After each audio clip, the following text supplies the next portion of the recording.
What's up, guys? Welcome to season two of the Resellers Podcast with Tech and Sports and Daily Refinement. This is episode number 2 of season two. We're going to talk today about the problem with growing eBay fast.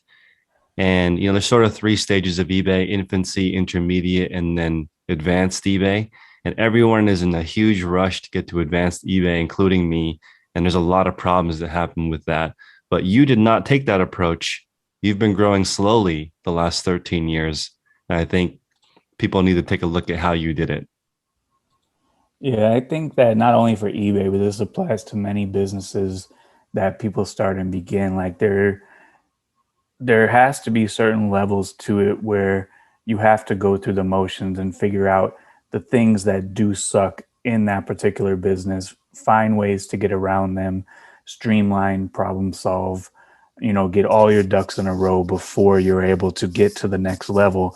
But a lot of people try to skip levels and hop over levels, and it's especially easy to do with eBay because people think just because maybe I have $10,000 to start this business that I could just throw a lot of money into starting an eBay business, and it doesn't work like that. It works by most times humble beginnings, most times taking the time to learn the platform, taking the time to really get your processes nailed down, and not having the luxury of just going real fast all at once. I think that most people that just go real fast all at once, they don't tend to succeed as much as the people who don't have a lot in the beginning, maybe start off selling their own stuff so they know everything that they're selling. They have to really learn the platform, learn how to really list an item. They have to really learn cash flow. They have to really learn everything. Just like your small store, even though you know everything about the platform, it's a much better store because you forced yourself to really start from zero. And when people think that they're making a slow improvement on their business, like we talk about it all the time, an extra 5 or an extra 10 compounded 365 times is a huge improvement and a huge gain. And I think that a lot of people don't recognize that increasing your listings by 365 times, like that is an entirely different business from the business that you had before the increase. Absolutely. I mean, it's every 5 listings, if it's $10 profit, is $18,000 or more. And if you break that down into 2,000 hours a year of working at a regular job, that's a $9 an hour increase. You're talking about working at a regular job, you might get, like you did, 15 cent raise. 5 cents. Wow, a 5 cent raise. And I was lucky to get it, they said. So you were lucky to get a 5 cent raise. Yep. We're talking about a one extra day. I'm sorry, one listing a day extra at $10 profit is that's like $1.90 or something, $1.80 an hour raise for one item a day. So I think it's easy to say, oh, I'm at 5 listings a day, I'd like to get to 20, not realizing how dramatic that is. It's super dramatic in money form, and it's also super dramatic in your process because you may have a business that's built around listing 10 per day or 20 per day or 50 per day, whatever it may be. But when you increase it 5 or 10, maybe you don't have the machine that's built to handle an increase of 10. So like to go from 30 to 40, it's a big difference because there's a lot more involved. You might have to pick up an extra store on the sourcing route every week. You might have to pick up 2 every week because now you need an extra 70 items per week if you're listing 7 days a week. So you might have to pick up 2 more stops. You might have to go to a bunch of extra garage sales. You now have to photograph 70 more, put away 10 or 70 more extra every single week. And then with that is going to come a little bit of an increase in customer service, a little bit of an increase in shipping if everything goes well. But just up 10 per day or up 5 per day, you may have had the machine built where it was cruising, but an increase of 5 or 10 per day could put you on the red line if your business is not built for it. So like slow and steady wins this race. Like maybe we can go through like all the different business models that you had since the beginning, and the only one that has worked is slow and steady. And even though your store has increased from 7,000 to 27,000 in 1 year, it was a slow and a steady buildup. And your new store is slow and steady and it has an insane sell through.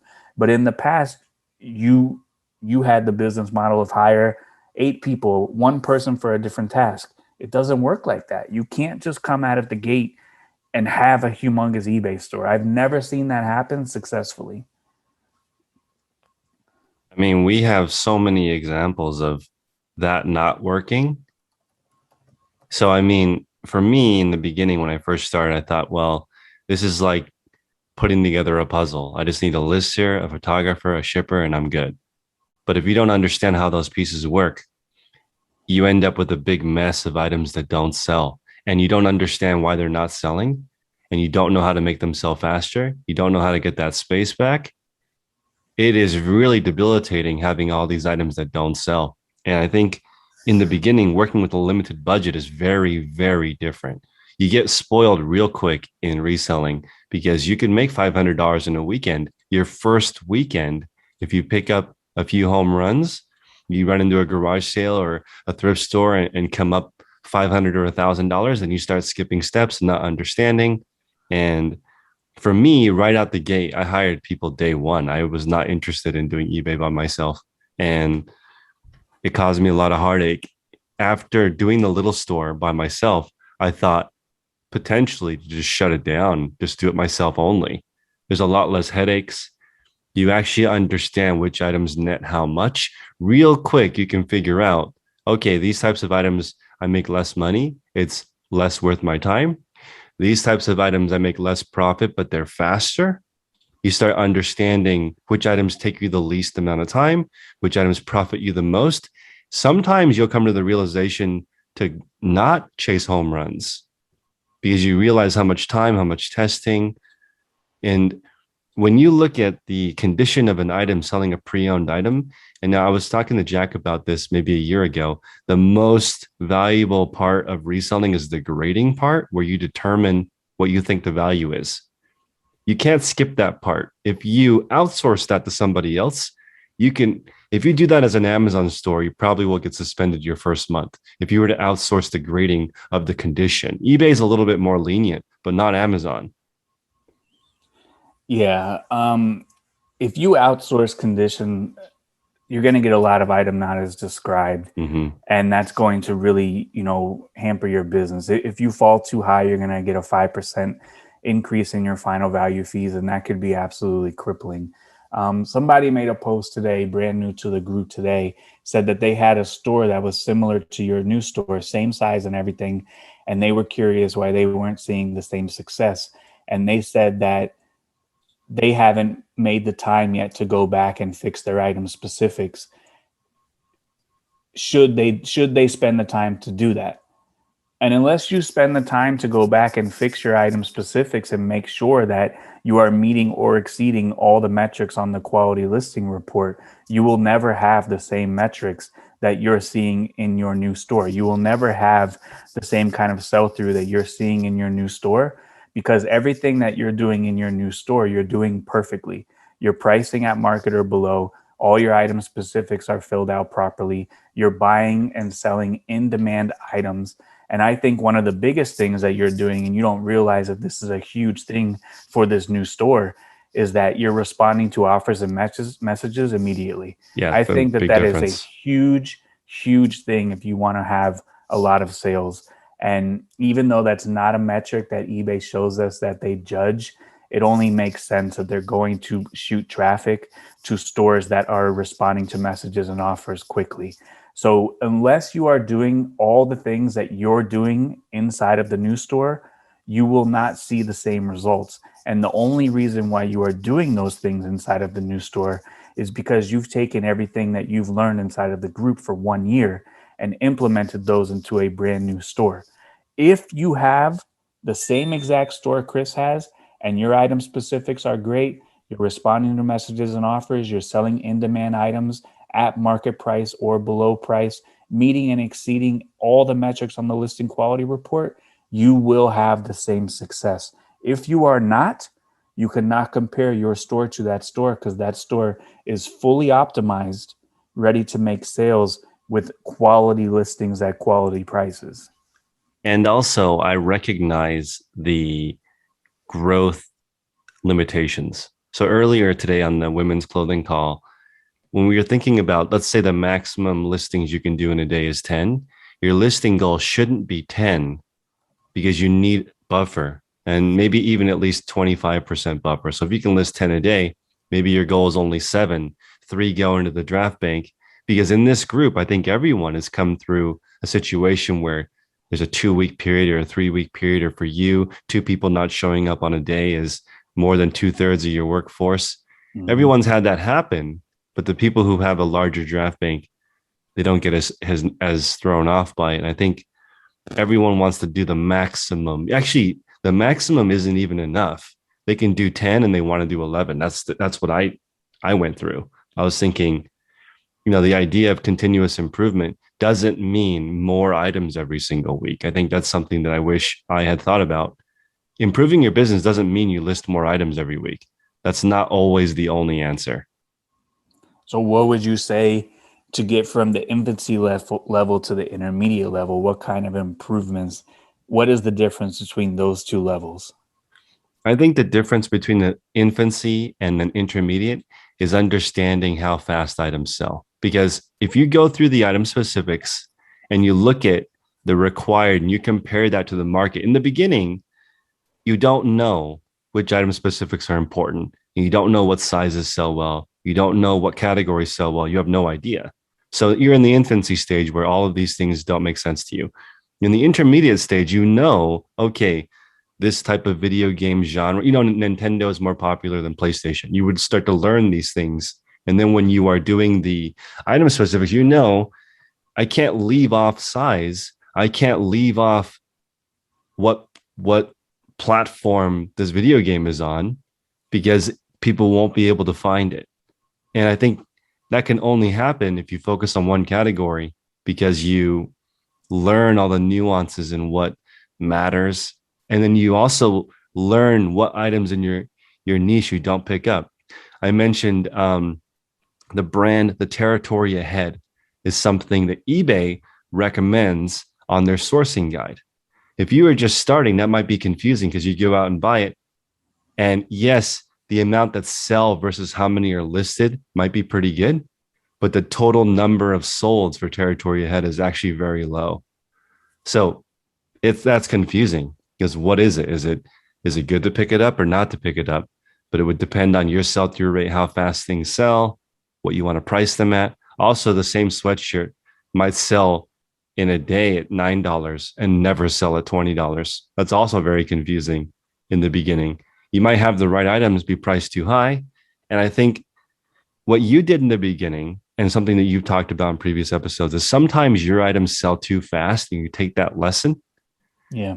That's okay. But items never selling is not okay. Because in my new store, I've gone back to stores like 70 days old. I've already gone back and seen mistakes in the first week or two, small mistakes that have caused those beginning items not to sell.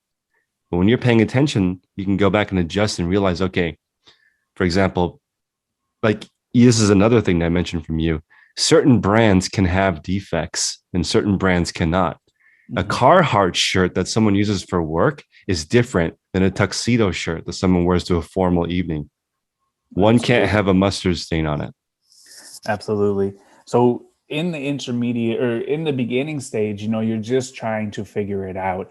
The intermediate stage is when you're actually starting to figure out the platform. You're figuring out how important brands are, how important item specifics are, how important the pricing that you're doing is, how important, shipping out stuff on time, how important maybe you're looking at, implementing a generous return policy. Maybe you're starting to really get a grasp on how important customer service is. You start playing with promotions, you start playing with markdowns, you start tinkering with all of those things and figuring out all of that stuff on the back end, and then start to develop a consistent listing habit, and that brings you to the intermediate stage.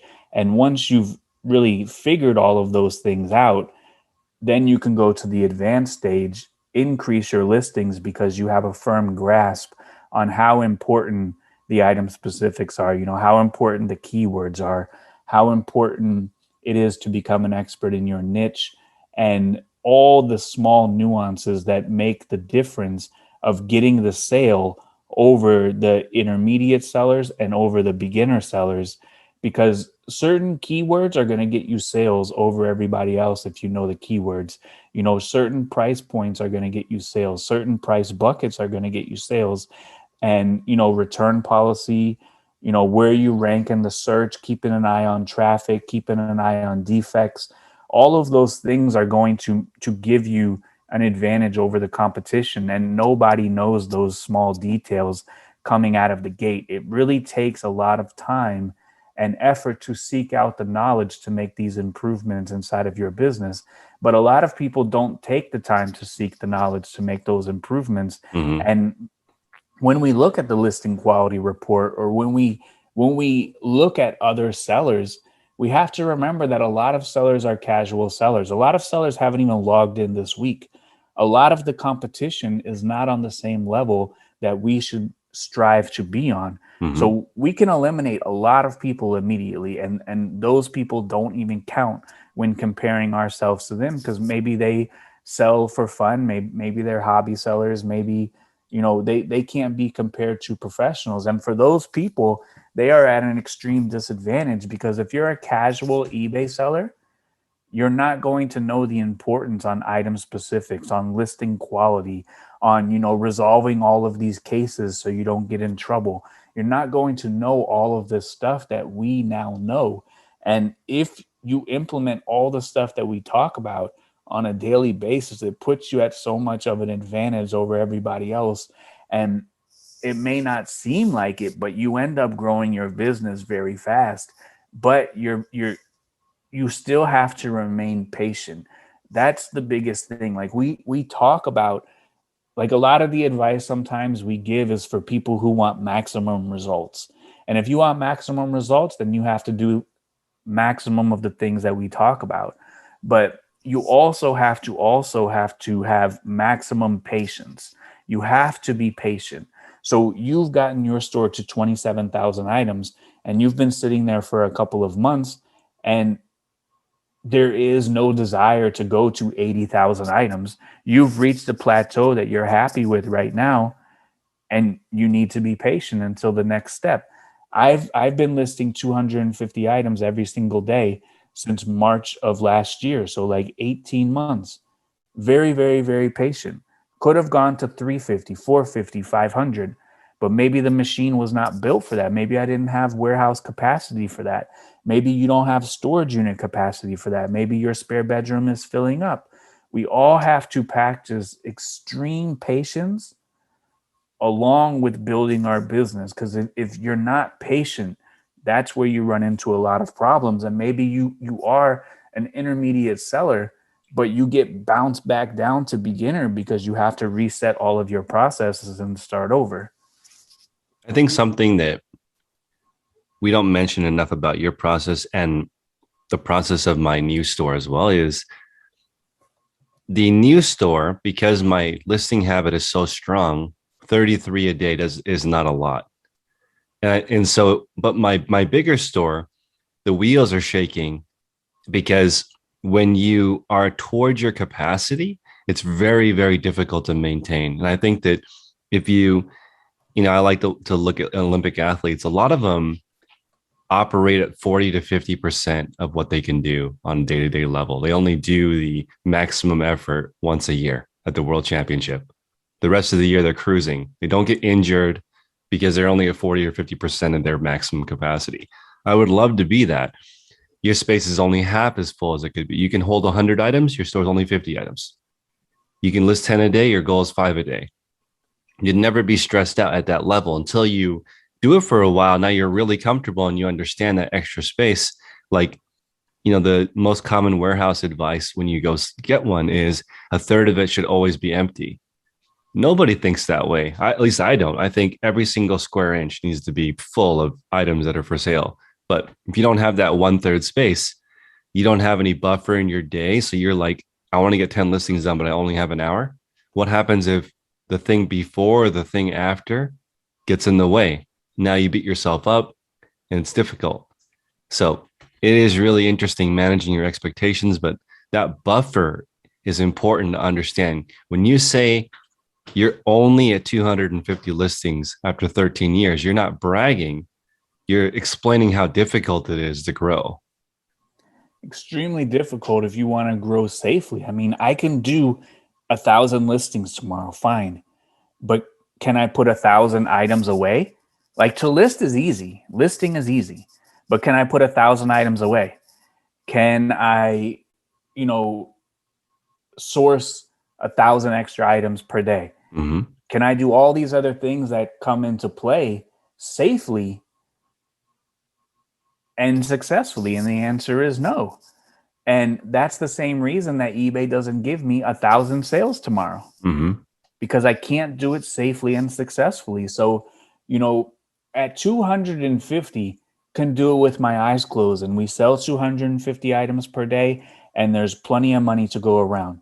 I'm more than happy to be patient at this level.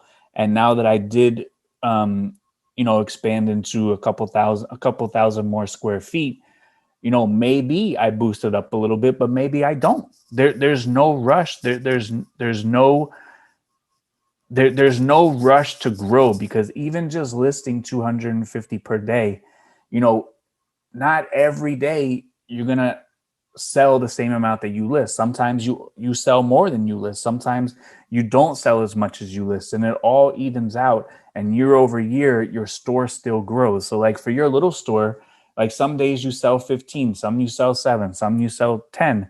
But at the end of the day, you have a running average of sales, where Mm-hmm. if you combat that with listings, your store will still continue to grow. And year over year, you turn around and you have 1,000 items more in your store, or 3,000 items, or 10,000 items additional in your store. And just basic math in the traffic report is going to tell you, if this year you have 1,000 items more than last year, your conversion rate and your click through rate are going to dictate how many sales you're going to get. So year over year, you're going to grow and make more money, and your business is going to flourish. But there's no rush to scale, scale, scale, scale, scale, scale, scale. There's no rush to that. The rush should be to get to the point where you could do this at a very comfortable pace and make a good income at that pace. And then once you built up a couple bucks, maybe to deploy elsewhere, maybe to put back into your business to grow, that's when you go back into grow mode and you get a little bit uncomfortable again. But there's no shame in any game at being patient, selling a lot of items, putting a lot of money in the bank, and having a successful business that you're happy with, and that you've taken your time and you've been patient with, that has no issues, no defects, no drama, and you just go to work every single day. It's almost like you got to be friends with eBay before you commit. If you just rush in there, the relationship really has no chance of long-term success. Got to build that trust one item at a time, because eBay will not give you the traffic if you don't do a good job. I know that in my big store. My big store is 100 times the size of my little store. It only has 10 times the traffic because eBay doesn't trust me with 100 times the traffic, because I haven't shown that I'm sending items as quickly as I say I am, because they actually keep track of your handling time. So if you Mm-hmm. say one day, but it's actually 2 days, Mm-hmm. you tell people it's a week to get there and it takes 10 days to get there. They know. So they're not going to trust you. Like, eBay would not be interested in a long-term relationship with my big store at this point, in my opinion, because it's not built. We're still in the dating phase. We're not at that advanced commitment yet, like your store, where they trust you in the long term. That takes a long time to build. I'm still in the dating phase. And eBay forces this trust on all new stores because they limit what you could do.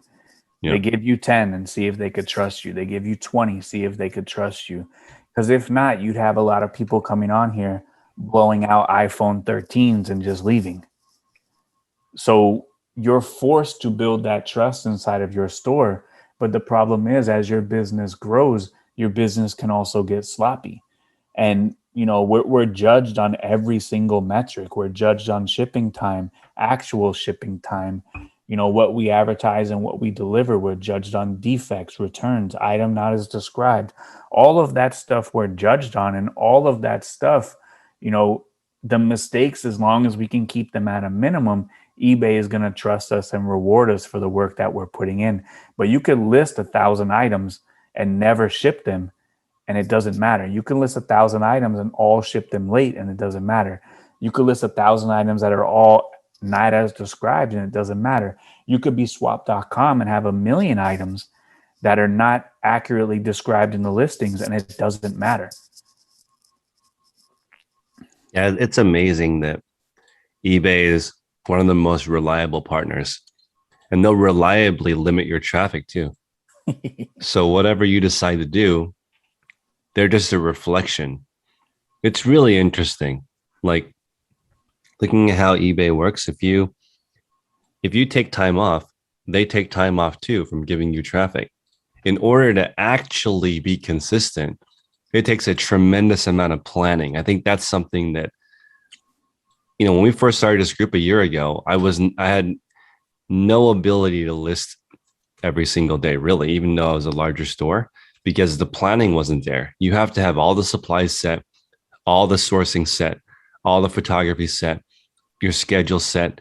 That's a full-time commitment to figure it out. When you work a 9 to 5, you just go and then do the 9 to 5 and then go home. If you are a reseller, you have to set up the 9 to 5 and do the 9 to 5. There's more than just the 9 to 5 part of it. I think that's where you see people, especially in the beginning, burning out a little bit because there's so much to do. So I think that in the beginning, it's good to be a small five. There's nothing wrong with being a 5 listing. There's people in the group who, for 90 days straight, list 5 a day. They can list more, they just don't. There's a lady in the group that posted, and her 90-day total, the sold is 3 times as high as her listed amount. So that means she sells all of her items every single month, but she hasn't grown. She's maintained the 5 a day. Her store has 150 items in it, and she sells 5 a day and lists 5 a day. And she's just testing. I feel like that's the proper way to do it, injury free, because 5 a day is manageable. And then you can learn it and you can really understand after 90 days if you can do 10 or not. Totally. And that's what we talked about a lot in the women's clothing call today, was planning. If you never want to miss a day of your listing goal, you have to plan to never miss a day in your listing goal. By hitting your listing goal every single day, that doesn't happen by accident. Things are going to come up. Your kid is going to break their arm. You're going to want to take a day off. Maybe you want to take a vacation. Maybe it's your anniversary. All of these things come up, but we have to have a plan to make sure that our business can still stay successful, still thrive, and we can still hit our listing goal on a daily basis. So if you list 10 per day as your listing goal, you have to do 15, you have to do 13, you have to put in the work today, so that way you can afford to miss that time tomorrow, if so be it. But there's never going to be a person who just meets their listing goal every single day and doesn't do a little bit more, that will hit their listing goal tomorrow if their kid breaks their arm and they're in the ER for 14 hours. But if you have your listing goal and you do 25% more over the course of time, you build up a nice little bank. Maybe you can take the weekends off. Maybe you could take 3 days off per week. Maybe every single time something comes up, you can still hit your listing goal. But that just means you have to do 25% more work every single day to save your butt in the future. So you have to pay it forward today and put in the work today to really save your butt in the future. But that is the only way you will hit your listing goal every single day.